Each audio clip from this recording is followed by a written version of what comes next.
भगवान बुद्ध से तो आप अच्छी तरह से परिचित होंगे। आज मैं भगवान बुद्ध और एक गरीब आदमी का कहानी सुनाने जा रहा हूं, जिससे आपको एक बहुत बड़ी सीख मिलेगी। एक बार गौतम बुद्ध एक गांव में किसी धर्म सभा को संबोधित कर रहे थे। उसी गांव में एक बहुत गरीब आदमी भी रहता था और वह सभा में आने जाने वाले लोगों के चेहरे देखता था और सोचता था कि जब ये लोग जाते हैं तो इतने दुखी रहते हैं, लेकिन जब ये वापस आते हैं तो इनके चेहरे पर मुस्कुराहट होती है।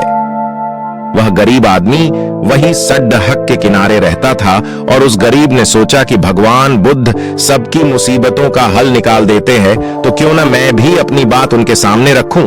यह सोचकर गरीब व्यक्ति भी निकल दिया और वहां जाकर उसने देखा कि सभी लोग लाइन में खड़े दिए हैं और एक एक करके अपनी समस्या बता रहे हैं। भगवान बुद्ध उनकी समस्या का समाधान हंसते हंसते कर रहे हैं। अब उस गरीब व्यक्ति की बारी आई और उसने महात्मा बुद्ध से कहा, भगवान, इस गांव में लगभग सभी खुश हैं, सबके पास पर्याप्त धन है, सुख है, फिर मैं ही क्यों गरीब हूं? आखिर मेरे पास ही कुछ भी क्यों नहीं है? इस पर भगवान बुद्ध ने मुस्कुराते हुए कहा, तुम गरीब इसलिए हो क्योंकि तुम किसी को कुछ देते नहीं हो। इस बात पर गरीब को बहुत आश्चर्य हुआ और भगवान से बोला, हे भगवान, मेरे पास देने के लिए कुछ भी नहीं है, फिर मैं कैसे किसी को कुछ दे सकता हूँ? मेरा तो खुद का गुजारा ही नहीं होता, फिर मैं किसी को भला क्या दे सकता हूँ? भगवान बुद्ध ने कहा, तुम बहुत अज्ञानी हो। तुम्हारे पास देने के लिए बहुत कुछ है जिसे तुम पहचान नहीं पा रहे।